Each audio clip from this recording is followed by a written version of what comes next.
कई लोगों को यह सरप्राइजिंग लग सकता है कि इलिया ने फेदरवेट डिवीजन की बेल्ट को वेकेट कर दिया। उन्होंने बोला कि फेदरवेट जितना 145 मेरे से वजन कट नहीं होता है, मुझे 155 पाउंड के अंदर जाना है और मुझे वहां पर हिस्ट्री क्रिएट करनी है, मुझे वहां पर एक लेगेसी छोड़कर जानी है जिसके अंदर एक के बाद एक सुपर फाइट मेरे रेज्यूमे में हो। और ऐसा करने में इलिया टोपुरिया कामयाब होते नजर आ रहे हैं। यहां पर इलिया ने 145 डिवीजन की यानी कि फेदरवेट डिवीजन की टाइटल डिफेंस एक ही करने के बाद बेल्ट को छोड़ दिया है। उन्होंने कहा है कि मुझे 155 में जाना है और यहां पर डेना वाइट ने लाइव आकर इस बात को कंफर्म भी कर दिया और उन्होंने कहा कि यहां पर UFC 314 में डिएगो लोपेज और अलेक्जेंडर वोल्कानोव्स्की की टाइटल फाइट होगी फेदरवेट टाइटल के लिए, जो कि आज के टाइम पर वेकेंट है क्योंकि इलिया टोपुरिया ने 145 डिवीजन को छोड़कर 155 के अंदर एंट्री ले ली है। तो आज के इस वीडियो में जो दुनिया को शौक लग रहा है कि यार ये कैसे हो गया, एक चैंपियन एकदम से इतना नाम कमाकर अपनी बेल्ट को कैसे छोड़ सकता है, तो देखिए ये अपनी लेगेसी को चेज करने के पूरे जर्नी के अंदर पहला स्टेप है जो इलिया ने लिया है। लेकिन इलिया टोपुरिया की फाइट किसके साथ होगी? इस्लाम मखाचेव को क्या यही काम है कि वो फेदरवेट से जो चैंपियन है उनको एक के बाद एक मौका दे? उनकी पहली शर्त यह है कि मैं किसी फेदरवेट को नहीं दूंगा एंट्री। यहां पर इलिया टोपुरिया ने फेदरवेट डिवीजन को गुड बाय टाटा कर दिया है। अब वो परमानेंटली लाइट वेट में आ गए हैं और सैक्रिफाइस करके अपनी बेल्ट को छोड़कर। तो क्या डायरेक्ट इस्लाम के साथ फाइट होगी या फिर डस्टिन पोरिये के साथ फाइट होगी? क्यों होगी आज के इस वीडियो में डिस्कस करूंगा, लेकिन डायरेक्ट इस्लाम से भी हो सकती है। तो पूरी वीडियो को देखिएगा। लेकिन आगे बढ़ने से पहले UFC और कॉम्बैट स्पोर्ट्स की इंजॉयमेंट चाहते हो आप अपनी लैंग्वेज में, तो चैनल को सब्सक्राइब कर लीजिए अपने भाई के, इस वीडियो को लाइक कर दीजिएगा। देखिए इस्लाम मखाचेव की डिमांड्स थी, मेरे सामने कोई भी आ जाए 155 डिवीजन में जो राइटफुल नंबर 1 कंटेंडर हो, मुझे फाइट करने से कोई दिक्कत नहीं है। UFC ने बात ऊपर रखी इस्लाम मखाचेव की, उनको ऑफर किया कि एक काम कीजिए, आप बिलाल मोहम्मद के साथ फाइट कीजिए क्योंकि शवकत रोकमनोव भी इंजर्ड है। तो यहां पर बिल्कुल साफ मना हुआ बिलाल की तरफ से और इस्लाम की तरफ से कि वो मूव अप नहीं कर रहे। तो अब क्या रास्ता बचता है?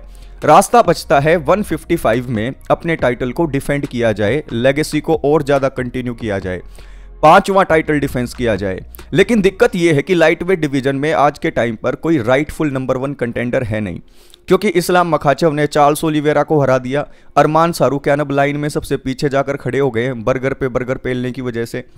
उसके अलावा डस्टिन पोरियो को वो हरा चुके हैं, जस्टिन गेची की फाइट फिक्स हो चुकी है और यहां पर बचे कौन? कोई भी नहीं।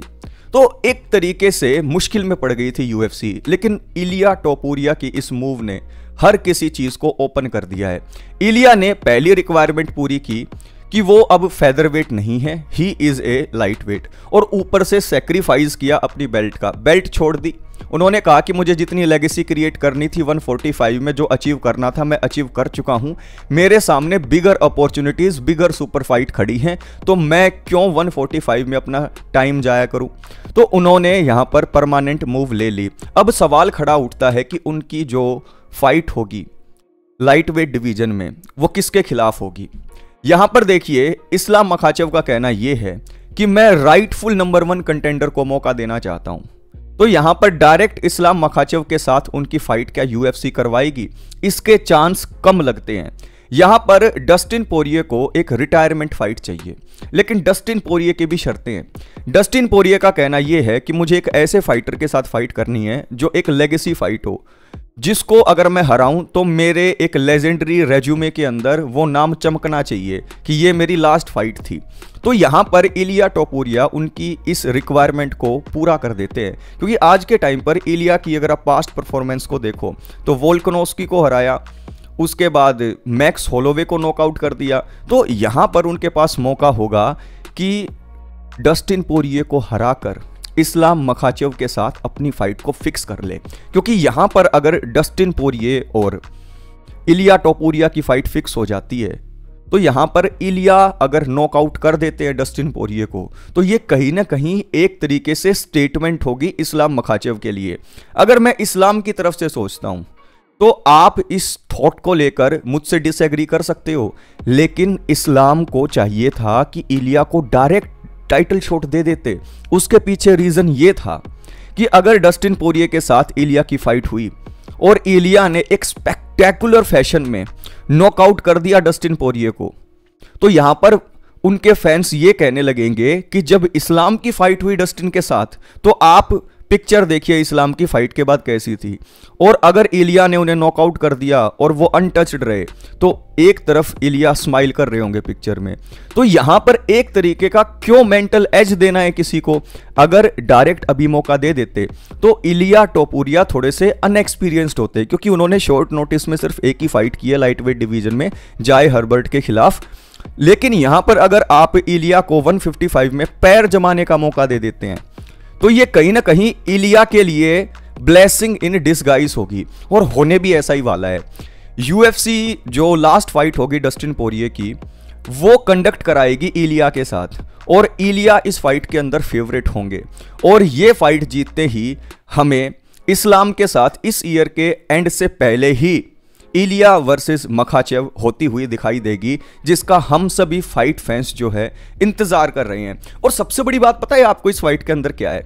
जब भी इस्लाम मखाचेव की फाइट किसी दूसरे फाइटर के साथ होती थी जिसके अंदर स्किल्स होते थे, तो जो सबके अंदर से एक बात निकलती थी कि ही माइट बीट हिम या ही कैन बीट हिम। लेकिन यहां पर जो फैंस है इलिया के, वो कह रहे हैं ही विल बीट हिम। तो यहां पर बाकी फाइटर्स के साथ था, उनके फाइटर्स बोलते थे he can beat Islam Makhachev, लेकिन इलिया के फैंस बोल रहे हैं he will beat Islam Makhachev.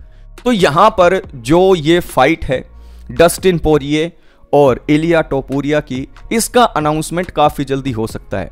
और आपके भाई को टाइम से पहले ही पूरी थियरी का पता है कि क्यों जॉन जोन्स और टॉम एस्पिनल की जो फाइट है वो अनाउंस नहीं की जा रही है। उसका सीधा का सीधा रिलेशन है मागोमेड एनक्लेव और एलेक्स परेरा की फाइट से। जैसे ही ये फाइट होगी, इसके रिजल्ट के ऊपर डिपेंड करेगा अगला मूव। ये क्यों कनेक्टेड है, कैसे कनेक्टेड है, अगली वीडियो बनाकर आपको बताऊंगा। लेकिन वो वीडियो तब मिलेगी जब चैनल को सब्सक्राइब करके इस वीडियो को लाइक कर दोगे। तो आज के सिनेरियो में इस्लाम मखाचेव के सामने क्लियर नंबर 1 कंटेंडर है नहीं अभी, लेकिन डस्टिन पोरिये को हराकर इलिया ने एक रास्ता पकड़ लिया है ग्रेटनेस को अचीव करने का। आप खुद बताओ, वो 145 को छोड़कर क्यों आए हैं, अपनी बेल्ट को छोड़कर क्यों आए हैं? इसीलिए आए हैं क्योंकि वो चाहते हैं लेगेसी क्रिएट करना, और लेगेसी तब क्रिएट होगी जब रेज्यूमे के अंदर एक के बाद एक सुपर फाइट स्टैक्ड हो। क्योंकि जॉन जोन्स को रिप्लेस करके खुद पाउंड फॉर पाउंड नंबर 1 अगर बनना है तो ऐसी फाइट जीतनी पड़ेंगी जो फाइट फैंस की नजर में आपको एक सुपर हीरो बना दे। और अगर इलिया टोपुरिया किसी तरीके से इस्लाम को इस फाइट के अंदर हराने में कामयाब हो जाते हैं तो आप कॉनर मैग्रेगर से भी बड़ा सुपरस्टार बनते हुए देख सकते हैं। क्यों? क्योंकि इलिया के पास एक ऑरा भी है, एक एटीट्यूड भी है, एक स्टाइल भी है, और उसके साथ साथ स्किल्स भी हैं। लेकिन अगर कहीं वो इस्लाम मखाचेव से हार गए तो उनकी रेपुटेशन को बहुत ज्यादा धक्का लगेगा, उनके जो स्टॉक्स होंगे वो काफी नीचे आ जाएंगे। लेकिन ये गेम ही ग्रेटनेस को अचीव करने का है। तो आपके हिसाब से क्या यूएफसी डायरेक्ट टाइटल शॉट देगी इलिया टोपुरिया को, या फिर डस्टिन पोरिये के साथ उनकी फाइट होगी? और मैं आपको बता दूं काफी जल्दी इसकी अनाउंसमेंट हो सकती है। तो कमेंट बॉक्स में अपना पॉइंट ऑफ व्यू जरूर नीचे लिखकर बताइएगा। नेक्स्ट वीडियो में मिलता हूं, तब तक के लिए take care, and most important बात, कीप इंस्पायरिंग योरसेल्फ।